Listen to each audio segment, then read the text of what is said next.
Support for this podcast and the following message come from the United States Postal Service. Turn shipping to your advantage with USPS Ground Advantage service. Learn how to gain a competitive edge at USPS.com/advantage. USPS Ground Advantage. Simple, affordable, reliable.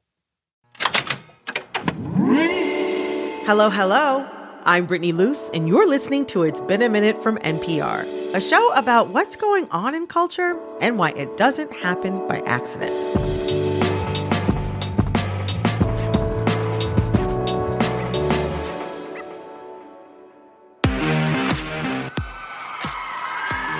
For the next 8 weeks, I am bringing the Smackdown to American cities all across the country to find out what are the most influential things and the most important people that come from those places. I'm debating who and what are the greatest of all time. Some of these names you might know. Others are underdogs you never saw coming. But only one of these heavy hitters can walk away with the title of greatest of all time. Today's cage match is being held in the Minneapolis-St. Paul area, the Twin Cities, home to Democratic vice presidential nominee Tim Walz. And our debaters are Minnesota Public Radio reporters Kyra Miles and Jacob Alloy. Kyra, Jacob, welcome to It's Been a Minute. Thank you so much. I'm excited to be here. Thanks for inviting us. Do you know what you're in for? No. No, not at all. I love the honesty. Well, let me set the stage. We have 2 categories. We will each, the 3 of us, select a contender for each category. We'll each make our case, and then a select jury of NPR culture critics will determine a winner. I'm sure you're dying to know what the categories are. Really am. Absolutely. All right, the enthusiasm. Okay, first, what is the single most influential thing from your area? We're talking about a cultural object. It could be, for instance, Nerf footballs, which I learned recently come from Minnesota. It could be a music genre. Maybe a food came from there. You decide what you think is the most influential thing from your area. Are there any ideas that you want to throw out there? Yeah, I don't know if I want to give Kyra anything. I think I want to keep the best ideas for myself. Oh, wow. Whoa. Friends to Whoa, enemies. hold Like a good bridge game, I want to keep my cards close to my chest. That's the first category. The second, who is the most important person that comes from Minneapolis? Maybe it's an artist, a politician, or your neighbor. I don't know. But again, you decide and you make your case. There will be winners. There will be losers. And there will be surprises.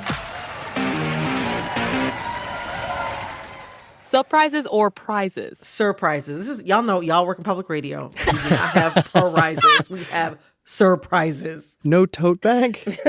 Y'all don't have one? A mug? Yeah, like a little window decal. Jacob and Kyra know the rules. They know the stakes. And I gave them 2 weeks to scour the archives, call their sources, and decide who are the most important people and things from the Twin Cities area. The cage match begins after a quick break. This message comes from NPR sponsor Sattva. Founder and CEO Ron Rudson shares why Sattva sales associates are focused on finding the perfect mattress for their customers. At Sattva, you have a 365-day home trial. Why would we want to rush you or try to push you into something that's not right for you? We want to make sure that we guide you to the right mattress. Our team is always available to be helpful, to make sure you make the right choice. To learn more, go to SAATVA.com/NPR. This message comes from NPR sponsor Discover. It's good to share helpful knowledge, so here's a tip that could be doubly helpful. Discover will automatically double all the cash back you've earned on your credit card at the end of your first year with Cashback Match. That means you could turn $150 cash back to $300. It pays to Discover. See terms at discover.com/creditcard. This message comes from NPR sponsor Bluehost. Try Bluehost Cloud, the hosting plan made for WordPress creators by WordPress experts. With 100% uptime, fast load times, and 24/7 support, your sites can handle high traffic spikes. Visit Bluehost.com. This message comes from Progressive Insurance, where drivers who switch could save hundreds on car insurance. Get your quote at Progressive.com today. Progressive Casualty Insurance Company and Affiliates.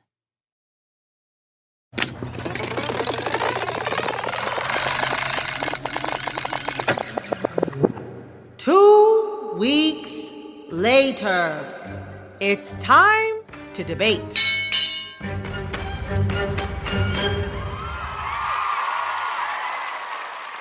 And without further ado, our very first category. What is the most influential thing? Any cultural object, from a book to a music genre to a technological development, that has come from the Twin Cities. Kyra, you're up first. What did you pick? I know we all want to know what the best thing to come from the Twin Cities is, and I have your answer because it is the Peanuts franchise. Snoopy and Charlie Brown are our hometown heroes because their forefather, Charles Schulz, was born in Minneapolis in 1922, but he grew up in St. Paul and published the first Peanuts comic strip right here. Schulz is the man, the myth, and the legend behind one of the greatest cartoon phenomena in the entire world. Okay, at its height, Peanuts was published daily in 2,600 papers in 75 countries in 21 languages. Oh my gosh. And even though Peanuts has been around since 1950, it's not just for the old timers. No. The black and white beagle we know and love, Snoopy, has become a Gen Z icon. Wait. Snoopy is a Gen Z icon? You didn't know? Have you not read the article from The Atlantic? No! Snoopy is a vibe. The edits of him run abound on TikTok, and he's just so relatable. He's cool. He's chill. We want to be like Snoopy because Snoopy is that dog. But let's talk a little bit about where these beloved characters come from, right? We talked about Charles Schulz. He made these characters as a way to process post-World War II life in this very simplistic way. The characters feel genuine, in part because some of them are based on real people Schulz knew in his life. Charlie Brown is a real person. But Schulz went on to become the godfather of modern comics, inspiring comic strip greats like Jim Davis, who did Garfield, and it still sticks with many today. His sarcastic and raw writing and jokes in the strip captivated audiences in a way they hadn't really done before. I know how you feel about all this Christmas business. I never get what I really want. I always get a lot of stupid toys or a bicycle or clothes or something like that. What is it you want? Real estate. So this post-war cynicism and philosophicalism that he brought to the strip, contrasted by the children, who are obviously children but kind of acting as adults, is really what the Peanuts is. It's commentary, it's raw, it's funny. But where would we be without the Peanuts? One, we wouldn't have the Emmy Award-winning A Charlie Brown Christmas. We wouldn't have It's the Great Pumpkin, Charlie Brown. And we wouldn't have the amazing musical stylings of Vince Guaraldi with the iconic Peanuts theme song that we all know and love and the vibey jazz music. I mean, would we even feel the change of seasons without the Peanuts franchise?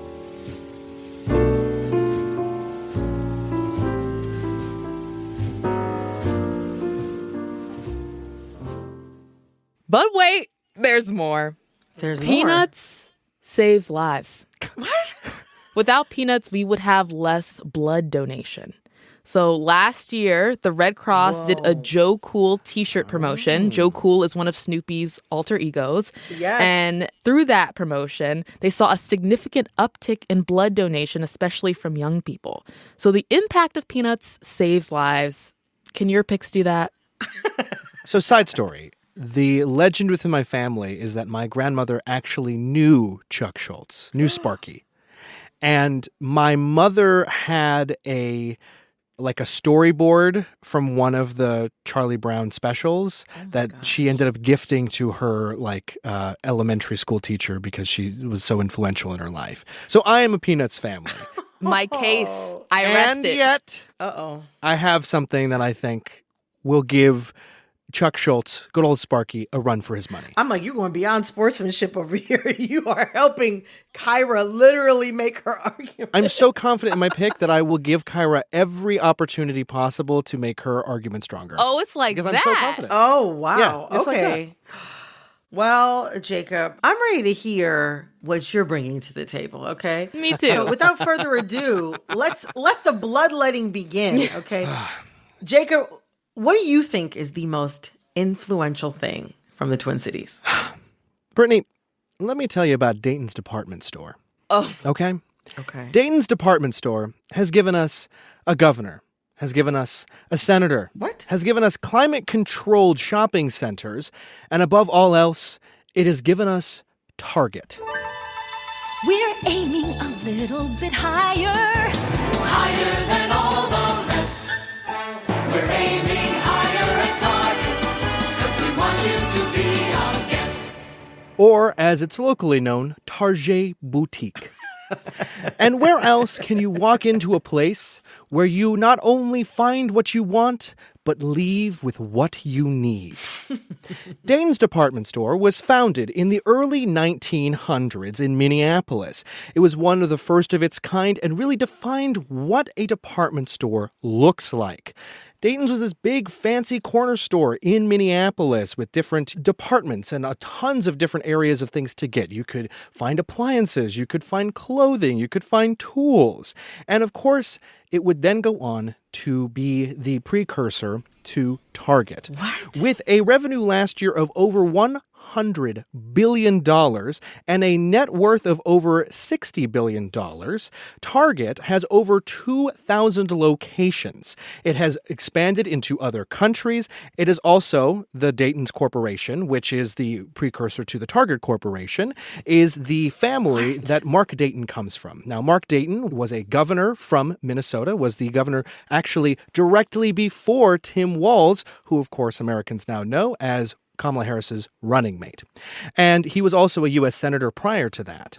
Not only this, but Dayton's, the corporation, right, Dayton's department store actually pioneered what philanthropy looks like for corporate entities. In 1946, I believe, they implemented a 5% giving policy. So that means that they would give 5% of their revenue at the end of the year back to cultural institutions right here in Minnesota.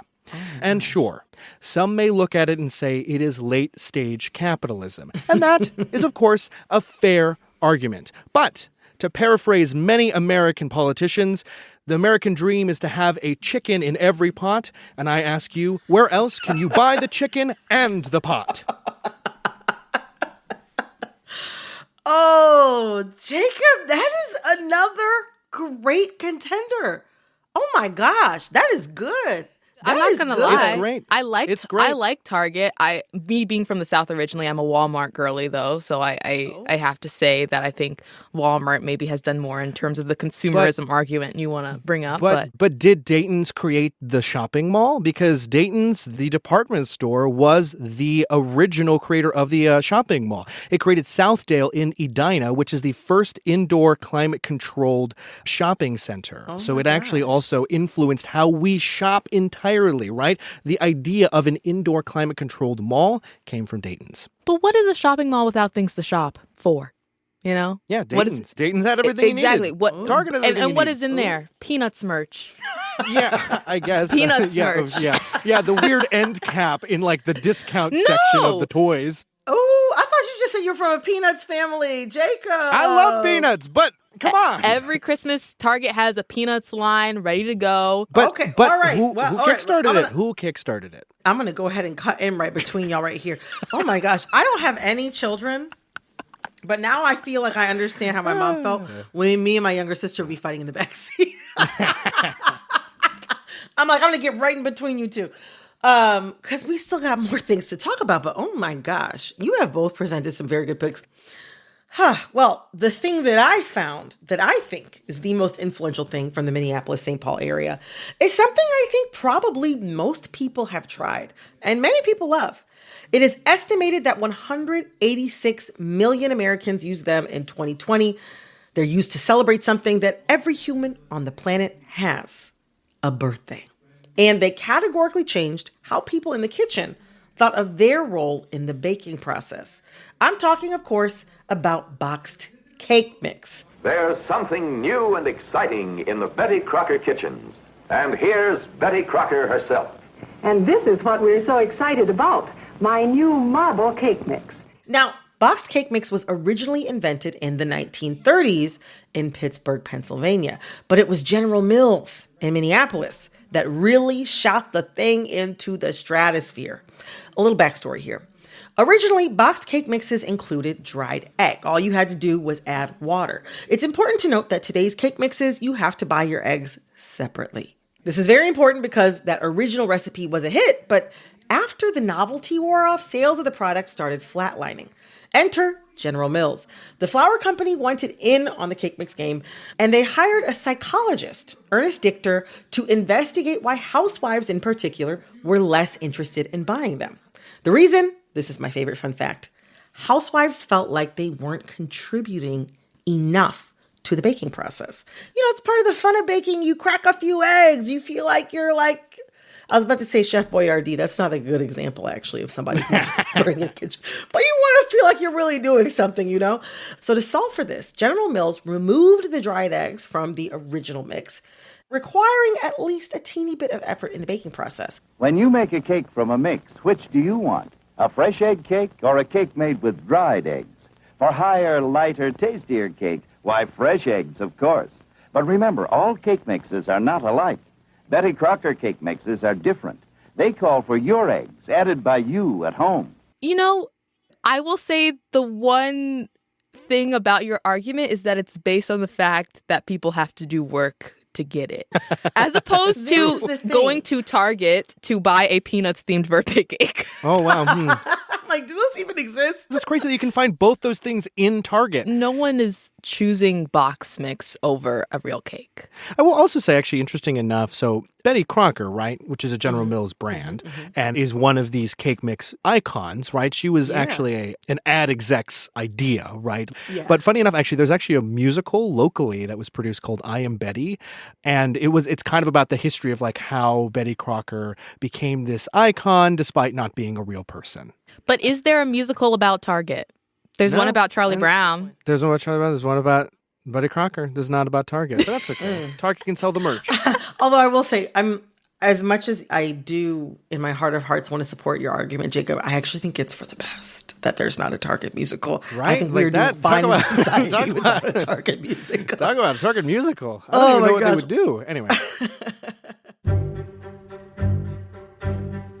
Now, a jury at NPR has heard each of our cases, and it's time to reveal who they were most swayed by.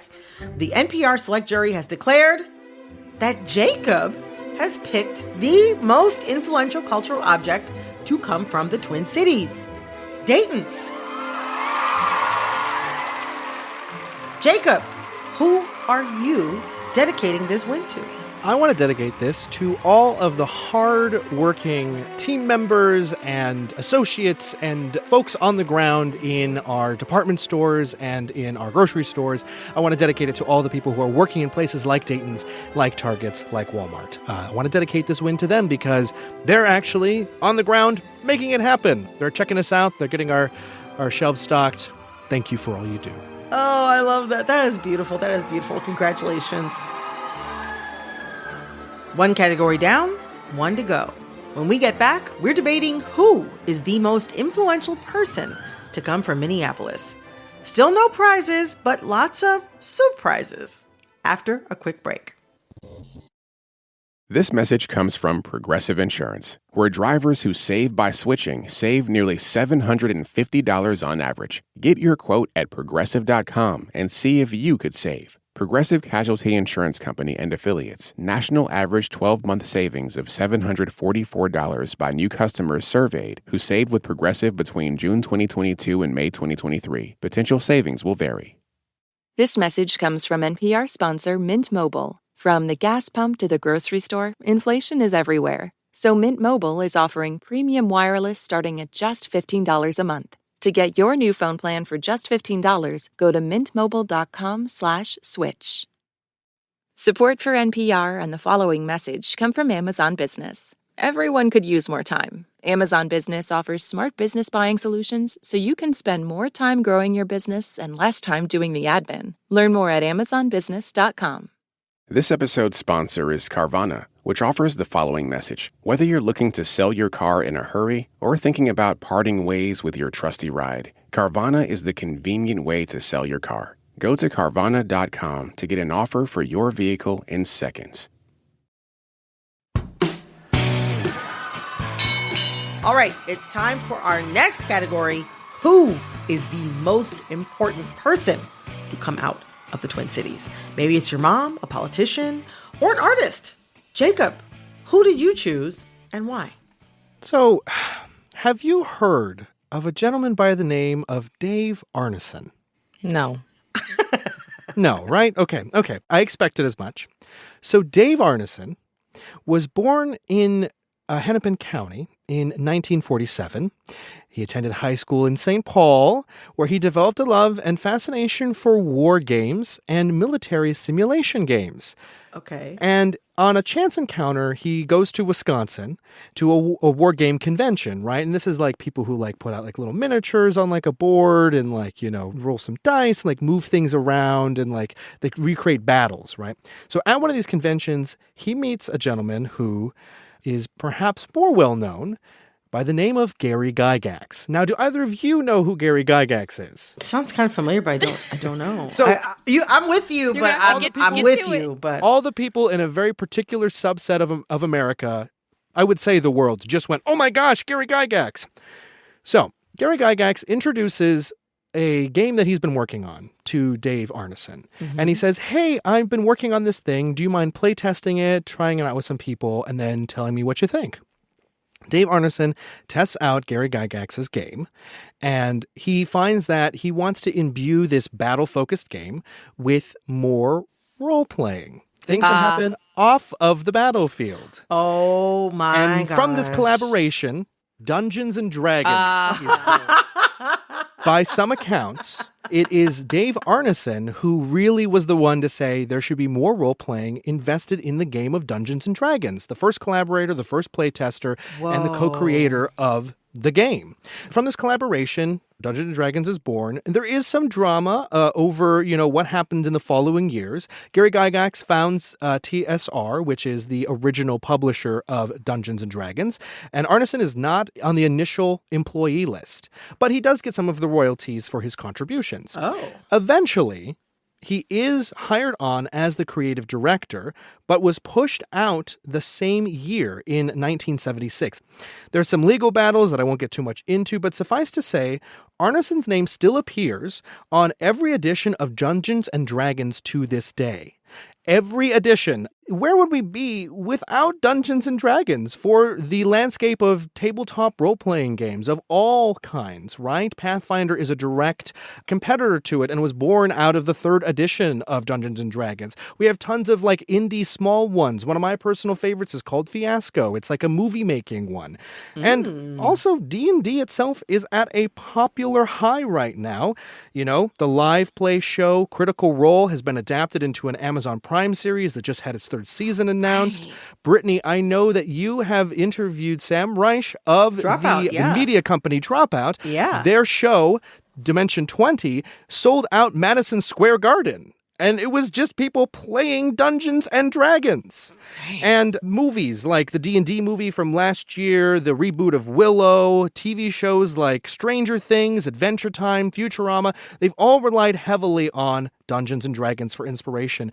And without Dave Arneson, we might have never gotten the balance of role-playing, battle, strategy, and intrigue that we have come to love from Dungeons and Dragons. Wow. That was pretty good. I'm not going to lie. That was pretty good. You made several points. You did. You made several points. But I got to know, Jacob, do you play Dungeons and Dragons? Tons. You didn't even answer a simple yes. You said no. Tons. I have tons of it. I'm currently in 3 different campaigns, 2 of which I run. Yes. Dang. We've been trying to get Jacob to start an NPR campaign here in the office, so. And I also come from a D&D family. My dad was a big big D&D player. I didn't know that, Jacob. I didn't know Dave about. Arson, yeah, yeah. I didn't know about Dave. So that's really cool. Dang, that's a good pick. That's a good pick. Jacob, I gotta say, I was prepared to hate on your pick, but as they sometimes say on the Great British Bake Off, I can't fault it. I can't fault it. Can't fault it. Can't fault it. Well, I mean, I gotta say, I wouldn't want to follow that one, but I don't have to right now. Kyra, you are up next. Who do you think is the most important person to come out of the Twin Cities? So I have a bit of a tone shift, but I want to first pose a question is, in your mind, what was the biggest social movement of the last couple years? Oh, gosh. I mean, I think a lot of the I would think BLM protests. Black Lives Matter. Which is why my pick for the most impactful person goes by the name of Darnella Frazier. So Darnella Frazier, in 2020, she was 17 years old. She was a junior at Roosevelt High School in Minneapolis, Minnesota. And one day she was, at the corner store in Minneapolis, and she filmed the video of George Floyd's murder that spread across America and the world in the summer of 2020. I don't think people have heard of her, but they've definitely seen her video because she posted the video almost right after Floyd was killed. And that video was used as one of the main pieces of evidence in the trials against the 4 police officers charged with Floyd's death. And she also testified in Derek Chauvin's trial, which ended in his conviction. It's been nights. I stayed up apologizing and apologizing to George Floyd for not doing more and not physically interacting and not saving his life. But it's like, it's not what I should have done. It's what he should have done.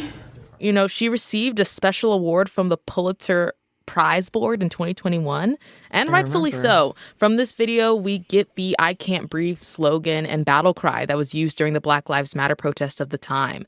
The world got to see the reality of police brutality in America, and we got to see the resilience of someone so young but so determined to show what was happening in her community.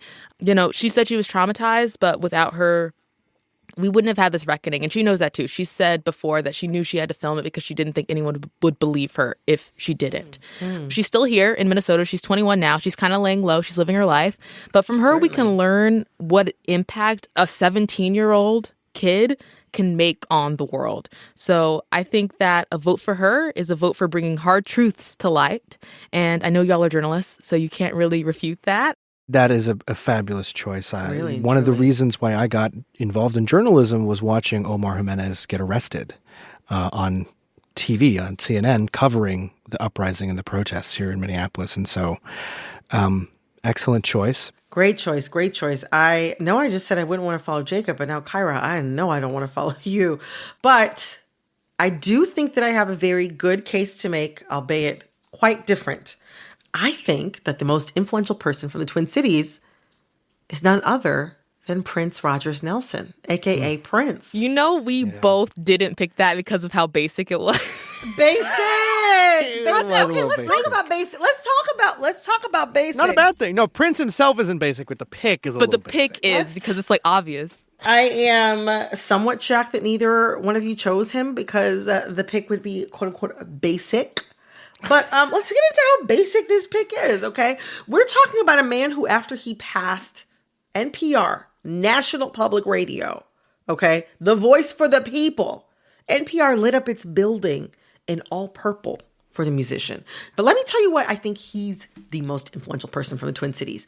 And to me, why he is the greatest rock star America has ever produced. I dare you to fight me on this, okay? I could talk about his artistry, from the way his production choices ripple through contemporary music, or the way you can see his fashion influence on people on the street right now. I mean, there's an argument to be made that we wouldn't have Janet Jackson without him. Her most frequent collaborators, producers Jimmy Jam and Terry Lewis, played backup for Prince for years. But for me, it's the way his battles with his record label set the stage for musicians to speak to power like they do today. He fought so hard for financial independence from his label, and some of his quirkiest artistic decisions were in service of that end. Like there was the time he wrote the word slave on his cheek to protest the way his label was treating him. And some assumed that, his fight with his music label was part of the reason he changed his name to a symbol and went by the artist formerly known as Prince from 1993 to 2000 when he switched labels. That path that Prince laid out would be followed by countless artists, all the way to the best-selling pop star in the world right now, Taylor Swift. Her own battle to reclaim the masters of her first 7 albums traces the steps that Prince started decades earlier. Prince famously said, "If you don't own your masters, then your masters own you." It wasn't until 2014 that Prince himself finally won his own battle and claimed his master recordings.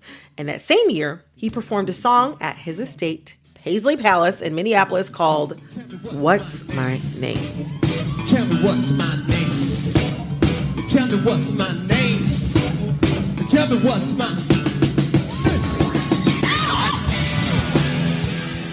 So sassy, so sassy. He took the conversations between artists and labels that happened behind closed doors and made them front page news and normalized those conversations for the next generation of artists.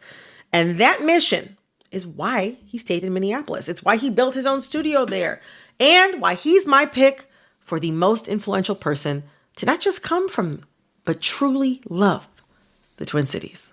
Well, as he told Matt Damon, he doesn't live in Minneapolis. He lives in his own heart.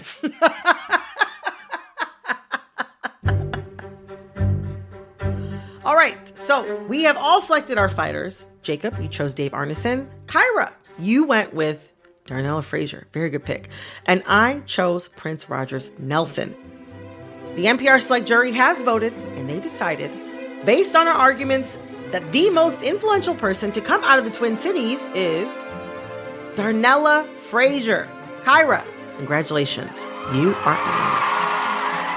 I'm so glad. I dedicate this win to, in the words of Issa Rae, everybody black, We're out here. The Black Lives Matter movement was a flashpoint in American history, and I'm excited that the jury recognized the impact that Darnella Frazier had on that. Oh my gosh, congratulations.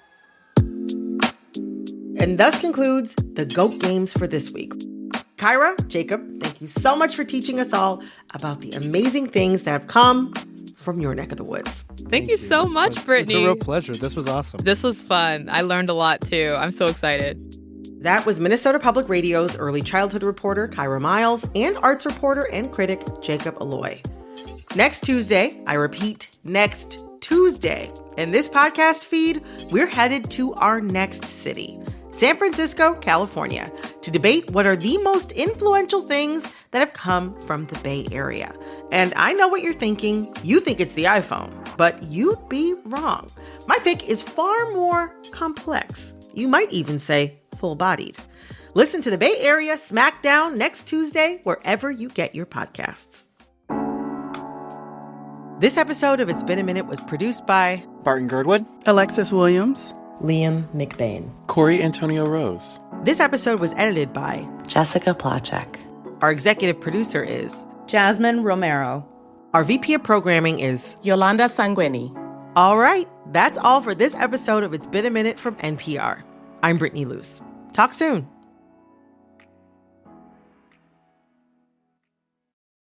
This message comes from NPR sponsor Merrill. Whatever your financial goals are, you want a straightforward path there. But the real world doesn't usually work that way. Merrill understands that. That's why, with a dedicated Merrill advisor, you get a personalized plan and a clear path forward. Go to ml.com/bullish to learn more. Merrill, a Bank of America company. What would you like the power to do? Investing involves risk. Merrill Lynch, Pierce, Fenner & Smith Incorporated, registered broker-dealer, registered investment advisor, member SIPC.